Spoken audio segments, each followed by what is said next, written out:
Excuse me sir. जी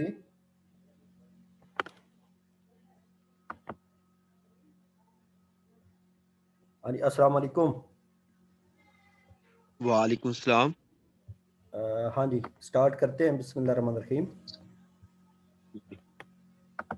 excuse me sir. जी जी बोले। सर आपसे एक हम्बल सी रिक्वेस्ट करनी थी। जी जी बोले। नहीं, बंद कर दिया सर। प्लीज अगर आपकी रिकॉर्डिंग जो करते हैं आप हमें सेंड कर दिया करें साथ साथ। जी ठीक है, जी बेहतर है। सर प्लीज कर दीजिएगा। जी जी ठीक है, चलें अभी स्टार्ट करते हैं जो आज का टॉपिक है।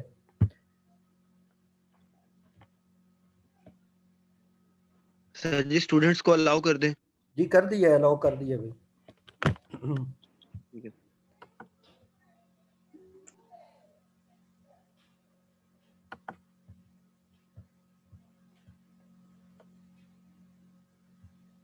हाँ जी स्टार्ट करें जी। बिस्मिल्लाह रहमान रहीम। अच्छा, लास्ट टाइम हमने कोलाइड्स और उसकी क्लासिफिकेशन पढ़ी, कोलाइड्स का इंट्रोडक्शन पढ़ा, कोलाइड्स क्या होते हैं। फिर डिफरेंट बेसिस पे हमने उसको कैटेगराइज किया, क्लासिफाई किया कि किन किन बेसिस पे हम कोलाइड्स को कैटेगराइज कर सकते हैं। एक हमने उसमें क्लास ये भी पढ़ी थी कि लायोफिलिक और लायोफोबिक दो टाइप के कोलाइड्स होते हैं। अगर आपको याद हो तो उसमें हमने ये डिस्कस किया था कि जो दो फेजेस हैं, डिस्पर्शन मीडियम और डिस्पर्स्ड फेज, इन दोनों की बेस पे, इन दोनों की अफिनिटी की बेस पे हम कोलाइड्स को लायोफिलिक या लायोफोबिक दो कैटेगरीज में क्लासिफाई कर सकते हैं। सर थोड़ा माइक नजदीक कर ले, आवाज बहुत स्लो आ रही है। कि मैं अर्ज सर कर रहा हूँ। बहुत आवाज आ रही है। हेलो। यस सर, आवाज आ रही है, मुझे तो सही आ रही है सर। अच्छा, सर मुझे भी आ गया सर। ये हो सकता है किसी को अगर आवाज़ स्लो आ रही है तो हो सकता है उसके अपने स्पीकर्स का वॉल्यूम उसने कम किया हो, या बाज़ औक़ात नेट की स्पीड आप वाली साइड पे अच्छी ना हो। तो अगर कुछ लोगों को सही आवाज़ आ रही है तो इट मीन्स कि मेरी साइड से क्लियर है। सर क्लियर है आपकी वॉइस। जी ठीक नहीं है। सर, पहले नहीं आ रही थी, अब क्लियर है। जी जी बेहतर। अच्छा, मैं अर्ज़ कर रहा था कि हमने कोलाइड्स को डिफरेंट बेसिस पे क्लासिफाई किया। उनमें से एक क्लास, एक कैटेगरी हमने कही कि जो डिस्पर्शन मीडियम और डिस्पर्स्ड फेज की अफिनिटी की बेस पे लायोफिलिक या लायोफोबिक कोलाइड्स हो सकते हैं। ये जो लायोफिलिक और लायोफोबिक कोलाइड्स हैं, यानी अगर डिस्पर्शन मीडियम और डिस्पर्स्ड फेज आपस में अफिनिटी ज़्यादा रखते हों, वो आपस में एक दूसरे को एक्सेप्ट कर रहे हों, तो फिर कोलाइड्स लायोफिलिक है। लेकिन अगर एक दूसरे को वो अच्छे तरीके से एक्सेप्ट ना कर रहे हों, हेट कर रहे हों, दूर दूर भाग रहे हों, तो फिर वो लायोफोबिक कोलाइड्स कहलाएंगे। हमारे पास प्रिपरेशन कोलाइड्स की जो है उसमें इन दोनों क्लासेस के हिसाब से प्रिपरेशन डिफरेंट है। जो जो लायोफिलिक कोलाइड्स हैं वो तो इजीली प्रिपेयर हो जाते हैं, चूंकि उनका डिस्पर्शन मीडियम और डिस्पर्स्ड फेज दोनों एक दूसरे को एक्सेप्ट कर रहे हैं, इजीली एक दूसरे के अंदर वो कोलाइड बनाने के लिए अवेलेबल है। तो फिर क्या होता है कि हम जो ही दोनों मीडियम्स को इंटरेक्शन में लाते हैं, बाज़ औक़ात फौरी तौर पे और बाज़ औक़ात थोड़ी सी मेहनत के साथ कोलाइड बन जाता है। वो थोड़ी सी मेहनत में ये हो सकता है कि बाज़ औक़ात सॉल्वेंट जो है अगर वाटर सपोज है तो कोल्ड कोल्ड वाटर में कोल्ड डिस्पर्शन मीडियम जो है उसमें कोई डिस्पर्स्ड फेज डिस्पर्स हो जाए, या फिर बाज़ औक़ात उसे हीट करना पड़े। मसलन हमारे पास घरों में आप देखें जो स्टार्च है जो कपड़ों पे भी लगाते हैं स्टिफ करने के लिए, अमूमन कॉटन के कपड़ों को, तो स्टिफ करने के लिए जो स्टार्च लगाते हैं उसको कोल्ड वाटर में जब हम डिस्पर्स करते हैं तो डिस्पर्स हो जाती है डिस्पर्शन मीडियम के अंदर।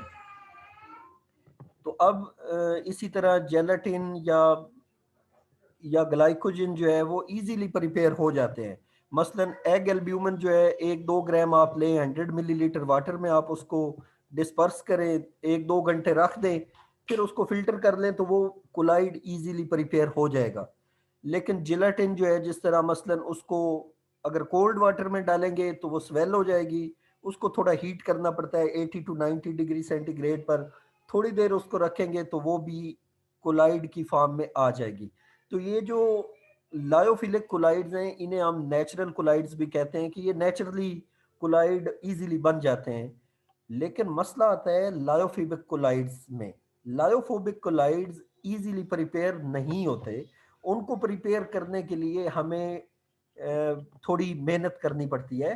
तो वो मेहनत क्या है आगे चल के हम डिस्कस करते हैं। Lyophobic colloids are not easy to prepare. So अब जरा बात जिन में सर अब आपकी आवाज कट रही है। मेरी आवाज कट रही है। चले जी मैं जी नो सर सर, पीछे नो से सर, जो आपने करवाया वो समझ नहीं आया। जी आपकी आवाज तो नो सर, उनका इंटरनेट का इशू होगा सर। आप लोगों को जिनको आवाज कट कट के आ रही है काइंडली किसी सिग्नल जोन में जाएं। बाकी स्टूडेंट्स को क्लियर आवाज आ रही है तो इट मींस कि मेरी तरफ से सही चल रहा है सिस्टम ना। काइंडली आप किसी सिग्नल वाले रूम में या किसी ऐसी जगह बैठे। सर पहले क्लियर थी लेकिन अभी अभी आपकी आवाज कटना शुरू हो गई है, पहले बिल्कुल क्लियर थी। अच्छा चले मैं भी देखता हूँ। वैसे मेरी साइड पे मुझे तो लग रहा है कि सिग्नल क्वालिटी ठीक है। ठीक है, मेरी साइड पे तो नेट ठीक चल रहा है। सर आवाज कट तो नहीं रही, लेकिन सर थोड़ा आवाज आ रही है आपकी, बिल्कुल ठीक आ रही है। सर थोड़ा सा ऊंचा बोल लें। अच्छा चले मैं सर आवाज आ रही सर, आपने स्क्रीन शेयरिंग नहीं की है सर। जी यहाँ पे सर पहला पेज नजर आ रहा है सर। आवाज आ रही है भाई सबको? आवाज आ रही है सर, वो स्क्रीन सिर्फ शेयर नहीं हो गई सर, वो यस पहला सर आवाज पेज तो आ रही है।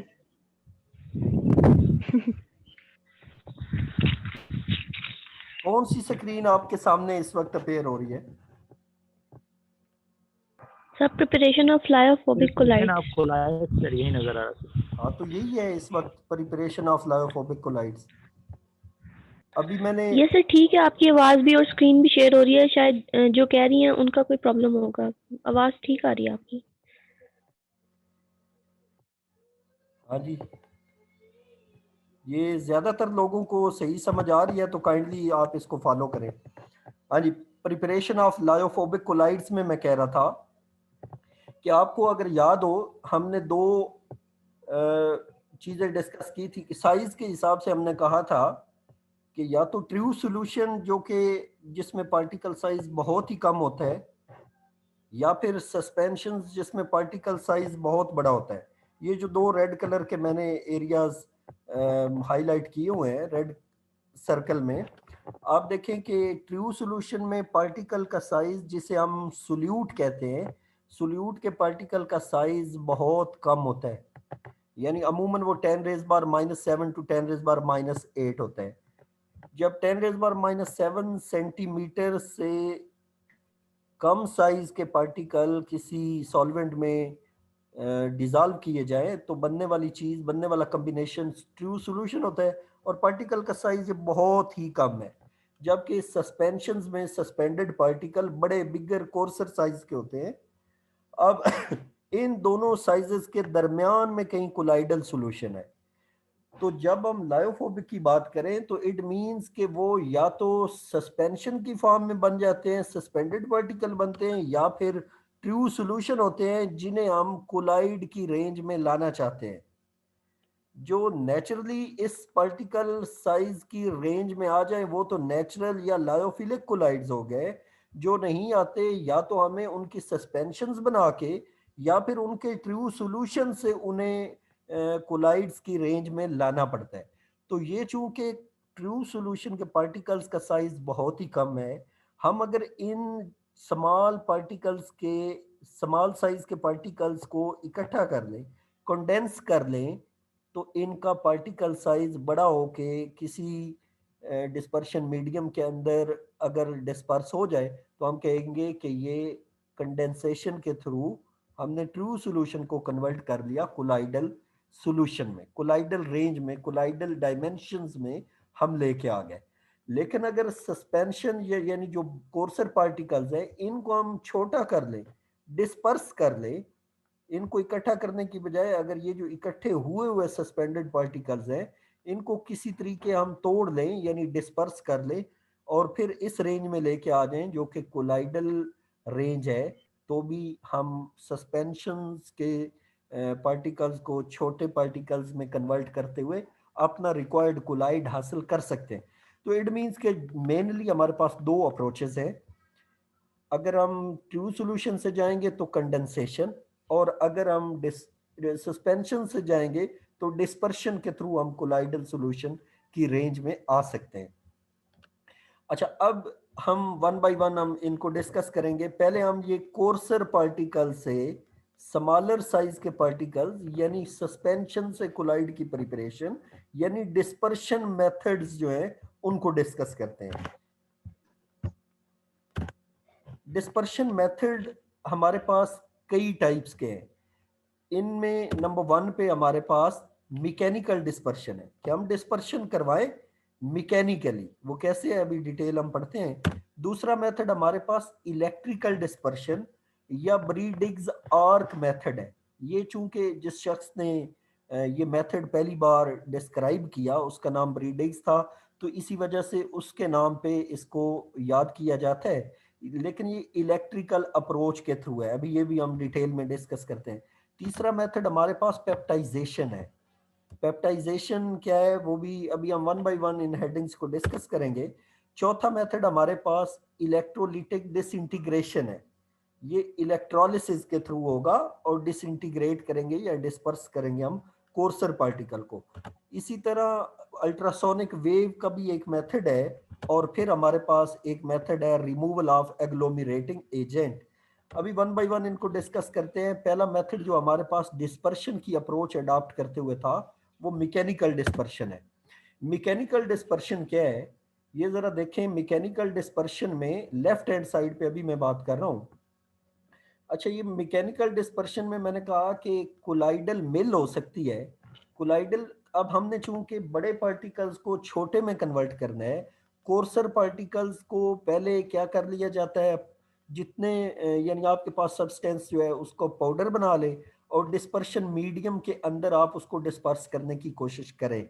लेकिन चूंकि वो बड़े होंगे कोलाइडल रेंज में नहीं आएंगे, सस्पेंशंस बनेगी, उनको आप क्या करें, जिस तरह आपने कभी किसी आटे वाली चक्की पे गए हों तो दाने जो होते हैं गंदम के उनको चक्की पीस देती है, बिल्कुल वही मैकेनिज्म है। इस किस्म की एक मिल है कोलाइडल मिल, जिसमें ऊपर से जिस तरह दाने डालते हैं बीच में दो डिस्क्स होती हैं, यानी गंदम के लिए तो वो पत्थर की डिस्क्स हैं, तो इसमें डिफरेंट कोलाइड्स के लिए डिफरेंट मटेरियल की या मेटल की हो सकती हैं। सपोज ये वो दो डिस्क्स जिस तरह चक्की में पत्थर होते हैं, वो क्या होता है कि ये इनका जो दरमियानी साइज, दरमियानी डिस्टेंस है दो डिस्क्स का, ये आपस में एक तो नीचे वाली तो बिल्कुल ऐसे ही रहेगी, ऊपर वाली डिस्क घूम रही होगी। जब ऊपर वाली डिस्क घूम रही हो तो इसका मतलब है यहाँ पे अगर इसमें सुराख हो, जिस तरह ये एक यहाँ पे फनल टाइप बना हुआ है, तो इसमें से आप अपने सस्पेंशन या जो डिस्पर्स्ड मीडियम और डिस्पर्शन फेज जो आप चाहते हैं वो रिक्वायर्ड दोनों आप डालते हैं। इनका साइज, इनका डिस्टेंस हम एडजस्ट कर सकते हैं। ये अगर ज्यादा डिस्टेंस होगा तो पार्टिकल कोर्सर्स होंगे, और अगर इनका डिस्टेंस कम कर दिया जाए तो यहाँ पे जो डिस्क के दरमियान डिस्टेंस जितना आप कम करेंगे उतना ये बारीक होता जाएगा। तो इट मीन्स कि यहाँ से आप साइज कंट्रोल कर सकते हैं, और इनके अपोजिट डायरेक्शन में घूमने की वजह से या तो दोनों बाद औकात घूम रहे होते हैं अपोजिट डायरेक्शन में, या फिर नीचे वाला जो है डिस्क वो स्टैटिक कंडीशन में होती है जबकि ऊपर वाली घूम रही होती है। तो इस तरह ये शेयरिंग इफेक्ट के through courser particle smaller range में आ जाते हैं। अच्छा, ये एक जनरल है, और भी बहुत सारी शेप्स या फॉर्म्स हो सकती हैं, डिजाइनिंग इसकी डिफरेंट हो सकती है, लेकिन अंदर का मैकेनिज्म यही है कि डिस्क का जो दरमियानी डिस्टेंस है वो हम कोलाइडल रेंज वाला मेंटेन करके अपनी रिक्वायर्ड बना सकते हैं कोलाइड्स। अच्छा, दूसरा हमारे पास मैकेनिकल डिस्पर्शन ही में बॉल मिल का मेथड है। ये बॉल मिल जरा समझिएगा, एक मोटर पीछे लगी हुई है और आगे एक समझ लें कि एक बॉक्स सा या एक मर्तबान सा है, कंटेनर है, और इसके अंदर बॉल्स होते हैं डिफरेंट साइज के। तो आप इस मोटर की स्पीड अपनी मर्जी से एडजस्ट कर सकते हैं। जिस तरह अभी ये चल रही है, सपोज मैं कह रहा हूं कि इसके अंदर आप पहले क्या करते हैं कि यहाँ पे, हाँ जी, मैं कह रहा था कि यहाँ पे कोलाइडल मिल के अंदर आप अपना सस्पेंडेड पार्टिकल्स वाला मटेरियल कॉम्बिनेशन यानी सस्पेंशन को अंदर डाल देते हैं, और ये बॉल्स जो हैं चूंकि इनका वजन है और इसमें स्मॉलर पार्टिकल और ये कोर्सर बॉल्स, ये बॉल ग्राइंडिंग के लिए हैं असल में, तो ये उसके ऊपर पड़ते रहते हैं।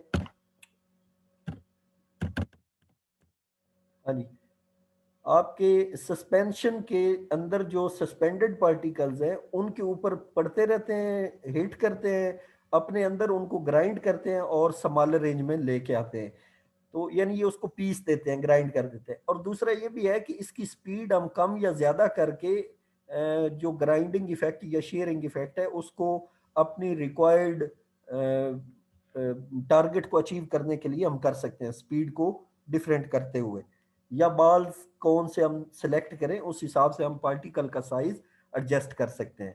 आई होप कि ये क्लियर हो गया, बात क्लियर होगी सर ये शेयरिंग इफेक्ट में क्या लिखना है हमने? जी? शेयरिंग इफेक्ट में हमने क्या लिखना है, थोड़ा सा बताना। शेयरिंग इफेक्ट क्या होता है? बड़ी चीज को जो चीर फाड़ के तोड़ ताड़ के छोटा करना है उसको शेयरिंग इफेक्ट कहते हैं। जो इसके अंदर आपने अपनी सस्पेंशन डाल दी और ये बॉल्स जो है ये पत्थर है, ये पत्थर उस सस्पेंडेड पार्टिकल्स जो बड़े साइज के उनके ऊपर पड़ते रहते हैं, उनको ग्राइंड करते हैं और बाद में हम इन बॉल्स को सेपरेट कर लेते हैं और अपनी जो कोलाइड है उसको फिल्टर कर लेते हैं। जो रबर और इंक या पेंट या वार्निशेस हैं वो इसी तरीके से प्रिपेयर की जाती हैं। नेक्स्ट जी, मैकेनिकल डिस्पर्शन से नेक्स्ट है हमारे पास सेकंड मेथड, जिसे इलेक्ट्रिकल डिस्पर्शन या ब्रीडिग्स आर्क मेथड बोलते हैं। ये ज़रा देखिएगा, यहाँ पे आपको नज़र आ रहा होगा इस डायग्राम में ब्रीडिग्स आर्क मेथड में क्या क्या नज़र आ रहा है। यहाँ पे मेटल के दो इलेक्ट्रोड्स हैं और दरमियान में इधर कोई आर्क सी लगी हुई है, ये वाला जो है ना ये स्प्रिंग, ये आर्क लगी हुई है, और ये वाला जो है मैंने बोला कि ये मेटल की इलेक्ट्रोड्स है। इसको आप करंट सप्लाई करते हैं, करंट सप्लाई, और ये यहाँ पे जो बीकर के अंदर है ये वो वाला डिस्पर्शन मीडियम है जो इस मटेरियल को अपने अंदर डिस्पर्स करेगा। और बाहर इधर ब्रीडिंग आर्क असेंबली के इधर आइस है जो कि इसको कंडेंस करेगी। अच्छा, अब जरा वन बाय वन, यहाँ पे मैंने कहा कि वो वाली मेटल है जिसका आप कोलाइड बनाना चाहते हैं, कोई सी भी मेटल जिसका आप कोलाइड बनाना चाहते हैं वो दरमियान में रखेंगे और साइड से आप उसको दो इलेक्ट्रोड टच करेंगे। तो इलेक्ट्रोड जब टच करेंगे, आपको मालूम है जिस तरह बैटरी के दोनों टर्मिनल्स को आपस में जोड़ें तो करंट या स्पार्क निकलता है। वो जो स्पार्क निकलता है, जो चिंगारियां निकलती हैं, ये बिल्कुल वही मैकेनिज्म है कि जिस मेटल का आपने कोलाइड बनाना है उसको डिस्पर्शन मीडियम के अंदर रखें। तो मेटल तो चूंकि बड़ी है, बहुत बड़े पार्टिकल्स हैं उसके, तो अब क्या करेगा कि जो ही आप उसको इलेक्ट्रिकल करंट प्रोवाइड करेंगे और स्पार्क प्रोड्यूस होगा, उस स्पार्क में से जो छोटे छोटे पार्टिकल्स मेटल में से डीटैच हो जाएंगे। वो जो चिंगारियां निकलेंगी वो उस मेटल की निकलेंगी जिसका आप कोलाइड बनाना चाहते हैं। तो चूंकि बाज़ औक़ात यहाँ पे अच्छा, ये जो मैंने कहा कि इसके बाद ये इस वाटर के अंदर आ जाएंगे और टेम्परेचर इसका हाई हो सकता है, चूंकि करंट इन इलेक्ट्रोड्स के थ्रू या आपस में ये स्पार्क प्रोड्यूस होने की वजह से यहाँ पे जो आपका डिस्पर्शन मीडियम है उसमें हीट प्रोड्यूस हो सकती है, ये डिकम्पोज भी होने का डर है। तो टेम्परेचर को कम रखने के लिए इधर बाहर आइस रख दी जाती है। तो मैंने कहा कि ये इलेक्ट्रिकल डिस्पर्शन मेथड है जो कि ब्रीडिग्स ने इंट्रोड्यूस करवाया था, इस वजह से इसे ब्रीडिग्स आर्क मेथड भी बोलते हैं। और इससे मेटल्स के कोलाइड्स बनाए जाते हैं। करंट 10 एम्पेयर से एम्पेयर्स रखी जाती है, जबकि वोल्टेज उसकी 100 से 300 डिफरेंट मतलब हम प्रोवाइड कर सकते हैं। जो कोलाइड हम इस टेक्निक को अडॉप्ट करते हुए बनाते हैं उसमें गोल्ड, प्लैटिनम, सिल्वर और कॉपर के सोल्स मौजूद हैं या कोलाइड्स मौजूद हैं। मैंने कहा कि बाज़ औक़ात क्या है कि डिस्पर्शन मीडियम की डिकम्पोजिशन हो सकती है। सपोज ये जो मैंने कहा कि वाटर है, वाटर के अलावा अगर कोई और मटेरियल हो हो सकता है वो डी नेचर हो जाए, डिकम्पोज हो जाए हाई टेम्परेचर की वजह से जब आप स्पार्क प्रोड्यूस कर रहे हो। तो इस चीज़ को यानी ये एक प्रॉब्लम था। तो जो ये स्फेरबर्ग नामी एक शख्स था, उसने क्या किया कि वाटर के अलावा नॉन एक्वस सोल्यूशन या नॉन एक्वस डिस्पर्शन मीडियम के अंदर भी कोलाइड्स बनाए। और उसने क्या किया, उसने जो नॉन एक्वस डिस्पर्शन मीडियम है उसके अंदर high frequency alternating current use की। यानी वो इकट्ठी नहीं आ रही थी बल्कि अल्टरनेट कर रही थी, थोड़ी देर बाद रुक जाती, फिर जाती, उसकी वेव जाती या पल्स जाती, फिर रुक जाती। तो वो अल्टरनेटिंग करंट के थ्रू उसने डिकम्पोजिशन के प्रोसेस को रोक लिया, बजाय लगातार करंट प्रोवाइड करने एसी करंट प्रोवाइड की, डिकम्पोजिशन इशू को सॉल्व किया। और उसने जो कोलाइड बनाया सोडियम का भी इवन के बेंजीन में उसने प्रोड्यूस कर लिया, जो वैसे नॉर्मली हालात में पहले नहीं बन पा रहा था, तो अल्टरनेटिंग करंट प्रोवाइड करने से हो गया। नेक्स्ट हमारे पास पेप्टाइजेशन मेथड है। पेप्टाइजेशन क्या है? पेप्टाइजेशन किसे बोलते हैं?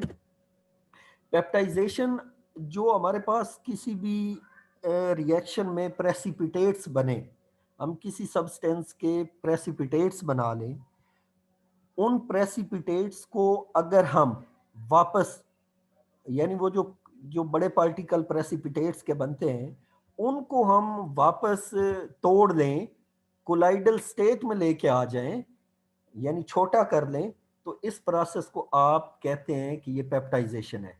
Peptization is the process of bringing precipitated material back to the colloidal state. Colloidal range में जब आप प्रेसिपिटेट्स को लाते हैं तोड़ के, छोटा करके, तो उसको आप पेप्टाइजेशन कहते हैं। और ये पेप्टाइजेशन कैसे होती है? इसमें हमारे पास दो पॉसिबिलिटीज हैं, दो तरीके हैं। पहला ये है कि आप कोई इलेक्ट्रोलाइट यूज करें। अब बात को समझिएगा कि मसलन आयरन हाइड्रोक्साइड को जब आप डिजॉल्व करते हैं ना पानी में, आयरन हाइड्रोक्साइड के आप समझिए कि जब पानी में आप डिजॉल्व करने की कोशिश करते हैं उसके प्रेसिपिटेट से बनते हैं। तो उन प्रेसिपिटेट्स को आप चाहते हैं कि आप वापस कोलाइडल रेंज में लेके आ जाएं। आपके पास वो जो आयरन हाइड्रोक्साइड के प्रेसिपिटेट्स बने हुए हों, आप क्या करेंगे, आयरन क्लोराइड लेके, हाँ जी मैं कह रहा था कि फेरिक क्लोराइड लेके आप उसमें डालेंगे जो आपके पास प्रेसिपिटेटेड मटेरियल है। तो वो जो आयरन हाइड्रोक्साइड है उसके जो कि डिजॉल्व समझे कि हुआ था और फिर उसके प्रेसिपिटेट्स बन रहे थे, तो उसके ऊपर ये जो फेरिक और क्लोराइड के आयन बनेंगे जो आप डालेंगे मटेरियल, आयरन के और क्लोराइड के आयन्स, इनमें से आयरन के पॉजिटिव चार्ज फेरिक हाइड्रोक्साइड के ऊपर बैठते जाएंगे, प्रेसिपिटेट्स के ऊपर। तो वो जो एडजॉर्प्शन की वजह से उनके ऊपर चार्ज आता जाएगा प्रेसिपिटेटेड मटेरियल पे, तो वो चूंकि पॉजिटिव ही है, वो पॉजिटिव चार्ज दूसरे पार्टिकल्स को रिपेल करना शुरू कर देगा, तो वो प्रेसिपिटेटेड मटेरियल दूर दूर होना शुरू हो जाएगा। तो इसका मतलब ये है कि हमने डिस्पर्शन करवा ली प्रेसिपिटेटेड मटेरियल की by using an electrolyte. Electrolyte इसमें फेरिक क्लोराइड था। तो ये जो फेरिक क्लोराइड को आपने डाला, ये मेथड हो गया एडिशन ऑफ इलेक्ट्रोलाइट। दूसरा तरीका ये भी हो सकता है कि आप मसलन वो जिस मटेरियल की वजह से प्रेसिपिटेशन हुई थी, मसलन प्रेसिपिटेशन हो गई, वो किसी सब्सटेंस ने, फॉरेन एलिमेंट ने, फॉरेन सब्सटेंस ने ही प्रेसिपिटेशन करवाई होगी। तो अगर आप प्रेसिपिटेट्स को वॉश कर लें तो ऊपर से वो वाला मटेरियल रिमूव हो जाएगा जिसने प्रेसिपिटेट्स बनाए थे, तो प्रेसिपिटेटेड मटेरियल वापस कोलाइडल रेंज में जा सकता है। यानी सपोज आपके पास पहले ट्रू सॉल्यूशन था, ट्रू सॉल्यूशन से आपने प्रेसिपिटेट्स बनाए हुए, अब प्रेसिपिटेट्स को आप वापस डिस्पर्स करना चाहें तो आप जिस मटेरियल ने उन्हें प्रेसिपिटेट करवाया है उसको थोड़ा थोड़ा रिमूव करें, वॉश करें, तो वो कोलाइडल रेंज में आ जाएगा, डिस्पर्स हो जाएगा। एक तो ये हो गया कि पेप्टाइजेशन इन दो तरीकों से, यानी वॉशिंग से या एडिशन ऑफ इलेक्ट्रोलाइट से आपने कर ली। ये तीसरा मेथड था। चौथा मेथड हमारे पास जो है उसे इलेक्ट्रोलाइटिक या इलेक्ट्रोलिटिक डिसइंटीग्रेशन मेथड बोलते हैं। इसमें इलेक्ट्रोलिसिस का प्रोसेस करवाया जाता है। इलेक्ट्रोलिसिस प्रोसेस क्या होता है, जिसमें आपको मालूम है कि इलेक्ट्रोलाइट डाला जाता है और कैथोड और एनोड फिक्स किए जाते हैं। इसमें वो वाला मटेरियल जिसका आप कोलाइड बनाना चाहते हैं उसको आप एज अ कैथोड रखेंगे। एज अ कैथोड वो वाली मेटल यूज करेंगे जिसका आप कोलाइड बनाना चाहते हैं, और इलेक्ट्रोलाइटिक सेल प्रोड्यूस करेंगे, यानी दो इलेक्ट्रोड देंगे और करंट प्रोड्यूस करेंगे, करंट देंगे, प्रोवाइड करेंगे। फिर क्या होगा, इलेक्ट्रोलाइट के तौर पे आप सोडियम हाइड्रोक्साइड या कोई भी इलेक्ट्रोलाइट इस्तेमाल कर सकते हैं।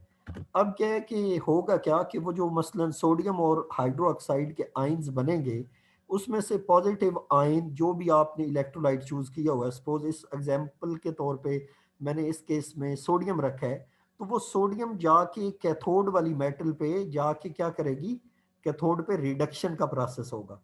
तो वहाँ पे सोडियम का जो पॉजिटिव आयन था वो वहाँ पे रिडक्शन करके वहीं पे सोडियम साथ चिपक जाएगी कैथोड के, तो कैथोड और उस मेटल का आपस में कंबाइंड अलॉय बनेगा। यानी आपने देखा होगा कई बार ये जो बैटरीज हैं उसमें एक जो इलेक्ट्रोड है वो बिल्कुल आप देखते हैं कि उसके ऊपर रस्टिंग सी होती रहती है, असल में वही एनोड पे ऑक्सीडेशन और कैथोड पे रिडक्शन होती है, और फिर वो क्या होता है कि वो घुलना शुरू हो जाता है, यानी वो मेटल या जो जो इलेक्ट्रोड है वो खत्म होना शुरू हो जाता है। आपने ये घरों में अमूमन देखा होगा।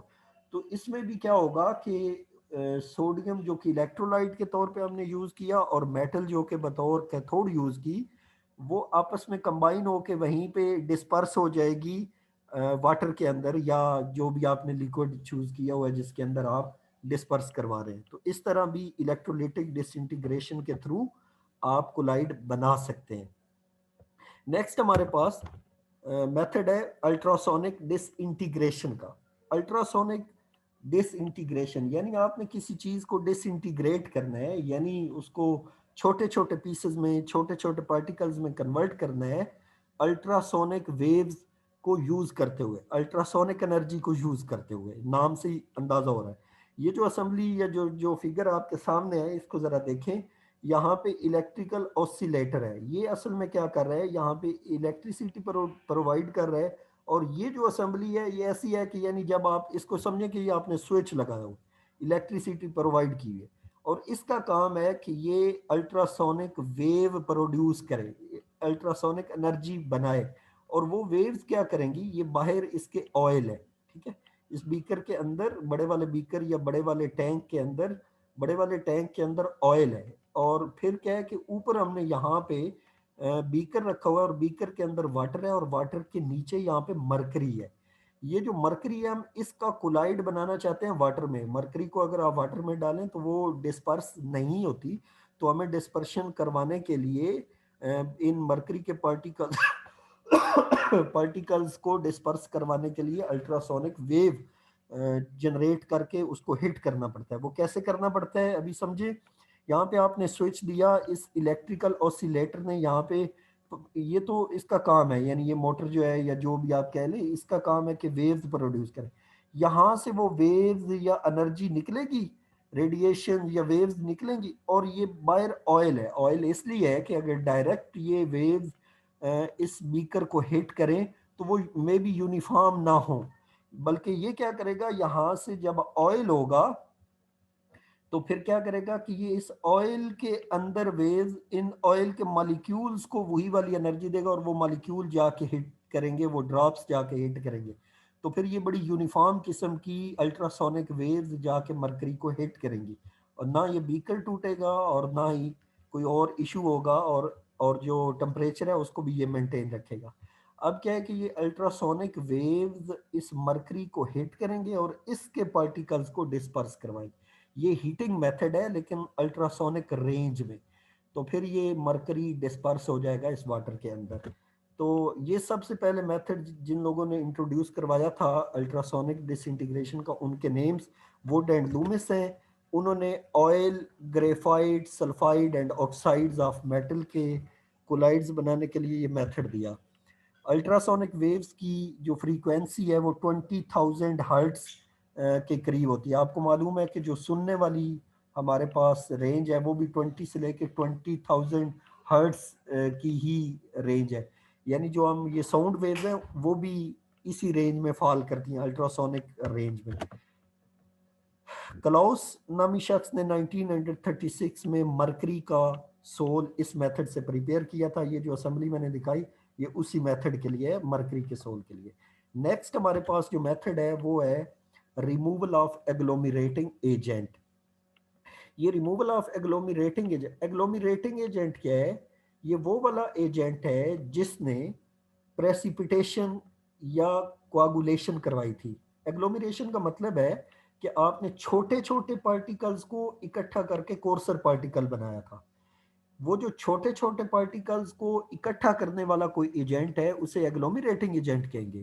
तो अगर आप उसको रिमूव कर दें तो वापस वो जो बड़े पार्टिकल्स हैं वो फिर छोटे होना शुरू हो जाएंगे, वापस डिस्पर्स होना शुरू कर देंगे। तो उसका रिमूवल कैसे कैसे हो सकता है? उसका एक तो रिमूवल कई सारे तरीके हो सकते हैं। वैसे जनरली जब आप वॉशिंग करते हैं ना एसिड्स के थ्रू तो एग्लोमरेटिंग एजेंट रिमूव हो जाते हैं, लेकिन एसिड्स के अलावा कोई भी ऐसा मेथड जिससे आप एग्लोमरेटिंग एजेंट या वो जो मेथड था जिसने प्रेसिपिटेट्स बनाए उनको रिमूव कर लें। मसलन अच्छा, इससे पहले हमने एक मेथड वो पेप्टाइजेशन भी पढ़ा है। पेप्टाइजेशन में सिर्फ वॉशिंग थी, इसमें ज़रूरी नहीं है कि आप वॉशिंग करें, आप केमिकल रिएक्शन भी करवा सकते हैं। यानी वो वाला मटेरियल जिसने प्रेसिपिटेशन करवाई है उसी के साथ किसी और को रिएक्ट करवा दें तो वो तो खुद उधर बिजी हो जाएगा, तो फिर जो प्रेसिपिटेटेड मटेरियल था वो वापस डिस्पर्स हो जाएगा। तो इसमें एक्चुअली रिमूवल करवाते हैं या तो एसिड्स के साथ या किसी भी और मटेरियल के साथ रिएक्ट करवा के। तो आज के लिए इतना ही ये टॉपिक मैंने ख़त्म किया है, इंशाल्लाह फिर नेक्स्ट हम पढ़ेंगे। आज के लिए इतना काफ़ी है जी, ठीक है जी। Okay sir, yes sir. Sir जी, सर आप हमें ये प्रेजेंटेशंस भी सेंड करते हैं, जी, आपको जी। हर लेक्चर में हम कहते हैं। प्रेजेंटेशन और रिकॉर्डिंग भेज दूंगा मैं, अगर अभी फौरी ना भेज सका तो मैं इंशाल्लाह शाम यस में। सर, यही कहना था मैंने। ये सर प्रेजेंटेशन भेज दिया करें, रिकॉर्डिंग फिर आप फ्री होकर भेज दिया करें, लेकिन प्रेजेंटेशन टाइमली भेज दिया जी करें। जी ठीक है मैं भेज देता हूँ। Thank you. चलिए, कुछ समझ आ अल्लाह हाफिज। Okay sir. यस सर, बहुत अच्छी तरह। चले, बेहतर है। ओके जी, फिर अल्लाह हाफिज। ओके सर, अल्लाह हाफिज। अल्लाह हाफिज सर। अल्लाह हाफिज।